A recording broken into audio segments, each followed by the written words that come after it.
مسلک فرقے فرقوں میں بٹ جانے والے ہم وعلى آله وصحبه أجمعين. أما بعد، قال الله عز وجل في كتابه العزيز: واعتصموا بحبل الله جميعا ولا تفرقوا. وقال النبي صلى الله عليه وسلم: يد الله على الجماعة. صدق الله العظيم وصدق رسوله النبي الكريم. جناب صدر اسٹیج پہ تشریف فرما، معزز علماء کرام، ملی تنظیموں سے وابستہ مختلف دانشور ذی علم شخصیات اور پوری ریاست کے مختلف خطوں سے آج کے اس عظیم الشان اجلاس میں شرکت فرما رہے معزز سامعین گرامی قدر،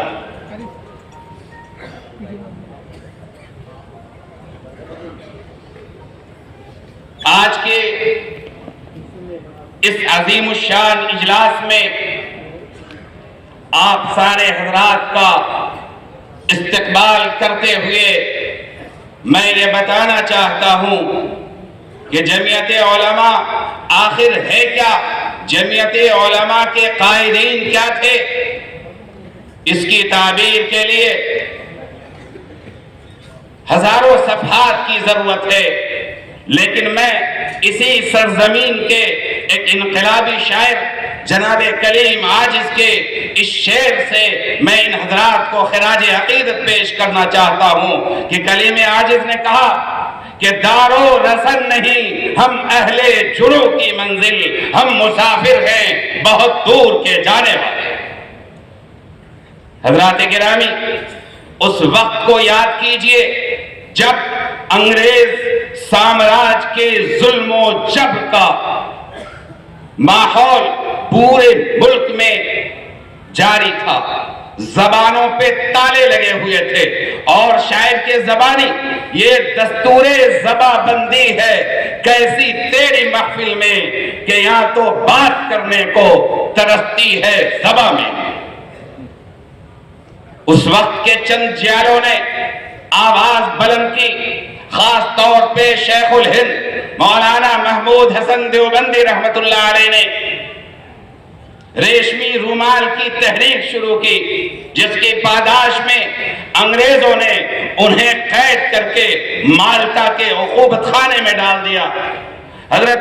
امام الہند مولانا ابوالکلام آزاد نے آواز بلند کی، انہیں رانچی کے قید خانے میں قید کر دیا گیا، جو آواز بھی بلند ہوتی تھی اس کو کچل دیا جاتا تھا۔ ایسے ظلم و جبر کے ماحول میں اسی سرزمین بہار سے ایک عظیم شخصیت پیدا ہوتی ہے جسے تاریخ مولانا ابو المحاسن سید محمد سجاد کے نام سے جانتی ہے۔ وہ جمعیت علماء بہار کے پلیٹ فارم سے سن 1917 میں یہ آواز لگاتی ہے کہ ظالم حکمراں انگریز اپنے ظلم و جبر سے باز آئیں اور مولانا ابوالکلام آزاد کی اور شیخ الہند کی اور شیخ الاسلام مولانا حسین المدنی کی رہائی عمل میں لائی جائے۔ بزرگوں، ان کی اس مخلصانہ آواز سے طاقت پا کر کے اور ان کی تحریک سے قدم ملا کر کے پورے علماء کو یہ ہمت ملی، یہ جرأت ملی، یہ عزیمت ملی کہ تحریک خلافت کی تحریک کے ابتدائی زمانے میں وہ مہینہ تھا 19 نومبر 1919 میں جمعیت علماء ہند کا قیام عمل میں آیا۔ علامہ مناظر حسن گیلانی جو عظیم محقق اور مورخ ہیں لکھتے ہیں کہ وہی جمعیت علماء جو بہار کی سرزمین پہ قائم ہوئی تھی بعد میں آل انڈیا جمعیت علماء کے نام سے جم گئی۔ بزرگوں، یہ جمعیت علماء نے اس وقت انگریز سامراج کو چیلنج کیا اور اس کے خلاف عدم موالات نان کوپریشن موومنٹ چلائی، اور اس سلسلے میں 500 علماء کا متفقہ فتویٰ تیار کیا گیا کہ انگریزوں کی ہر چیز کا بائیکاٹ کیا جائے۔ اس فتویٰ کو مرتب کرنے والی شخصیت حضرت مولانا ابو المحاسن محمد سجاد کی تھی۔ بزرگوں، آسان نہیں تھا، جس کا نتیجہ یہ ہوا کہ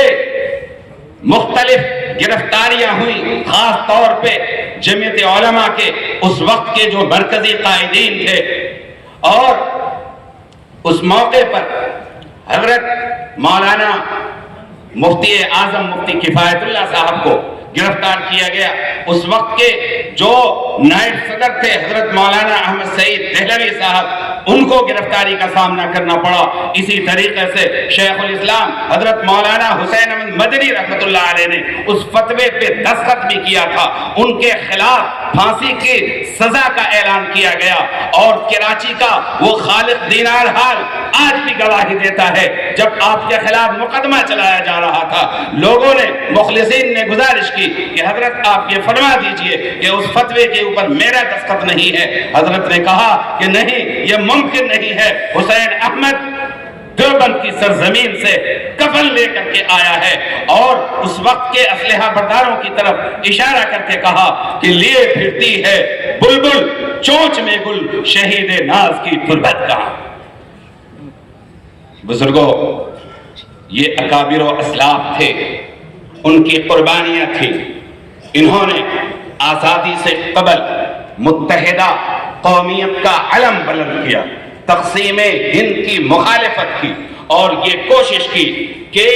یہاں کے تمام شہریوں کو برابر کے حقوق حاصل ہوں، انہیں فنڈامنٹل رائٹ دیا جائے، مذہب کی آزادی، عقیدے کی آزادی، ثقافت اور کلچر کی حفاظت کی آزادی، زبان و تہذیب کی آزادی۔ الحمدللہ اس ملک کا دستور جمہوری بنا، اس ملک کے دستور میں سیکولرزم کو شامل کیا گیا، لیکن افسوس کے ساتھ کہنا پڑ رہا ہے کہ آج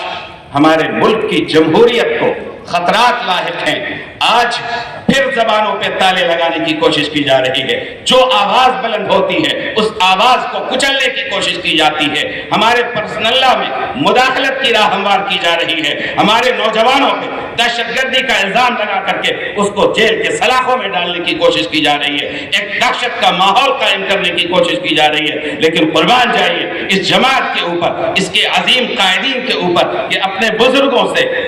حوصلہ پاتے ہوئے موجودہ قائد ملت امت اسلامیہ کے آبرو حضرت امیر الہند مولانا سید ارشد مدنی دامت برکاتہم، اللہ تعالیٰ ان کی صحت میں، ان کی عمر میں اضافہ فرمائے، ان کے سائے کو دراز فرمائے۔ آپ نے امت کے نونہالوں کو دہشت کے ماحول سے نکالنے کے لیے اعلان کیا کہ جمعیت علماء تمام معصوموں اور مظلوموں کو جس کے اوپر دہشت گردی کا جھوٹا الزام لگایا گیا ہے ان کے مقدمات کی پیروی کرے گی۔ الحمدللہ جمعیت علماء نے ایسے معصوموں کو جن کے اوپر جھوٹا الزام ایجنسیوں نے لگایا تھا، ان کو آزاد کرانے، ان کو بری کرانے کا کام کیا۔ کبھی اس کے لیے ہائی کورٹ سے برات ملی، کبھی سپریم کورٹ کا سہارا لینے پڑا، اور الحمدللہ پوری توانائی کے ساتھ یہ سلسلہ جاری ہے۔ شہریت کا معاملہ آیا تو آسام کے شہریوں کو، ان کی شہریت کو خطرے میں ڈالنے کی کوشش کی گئی۔ تقریباً 70 لاکھ افراد کی شہریت کا معاملہ تھا۔ حضرت مولانا نے اس کے لیے قانونی پیروی کی، اور اس معاملے کو لے کے حضرت کے خلاف متعدد FIR کیے گئے آسام میں، لیکن قربان جائیے قائد ملت پہ کہ آپ نے اپنی پرواہ نہ کی بلکہ ملت کی پرواہ کی۔ اور سب سے آخری چیز، جب یہ آواز بلند ہوئی گھر واپسی کہ تمہارا مذہب یہ ہے، ادھر واپس آ جاؤ، حضرت نے اعلان کیا کہ اس ملک کا سب سے قدیم مذہب اسلام ہے، توحید کی امانت سینے میں ہے ہمارے، آثار نہیں مٹانا، نام و نشان ہمارا توحید کی آواز بلند کی، اور یہ آواز بلند کی کہ یہ اسلام ہی اس ملک کا سب سے پہلا مذہب ہے۔ ہم تمہیں دعوت دیتے ہیں کہ جو بزرگوں نے ہمیں اسلاف نے اور اس ملک میں آنے والے رشیوں اور منیوں نے جس چیز کی تعلیم دی تھی وہ وحدانیت کی تعلیم دی تھی، اس کی تعلیم ہم پوری دنیا کو دینے کے مکلف ہے۔ ہمیں خیر امت بنایا گیا ہے، انسانیت کی بھلائی کے لیے برپا کیا گیا ہے۔ اس کے علاوہ آزادی کے بعد جمعیت علماء نے سیاسی طور پہ، سماجی طور پہ، معاشی طور پہ، تعلیمی طور پہ امت کو مستحکم کرنے کے لیے سیلاب کے مواقع پہ ریلیف کا کام اور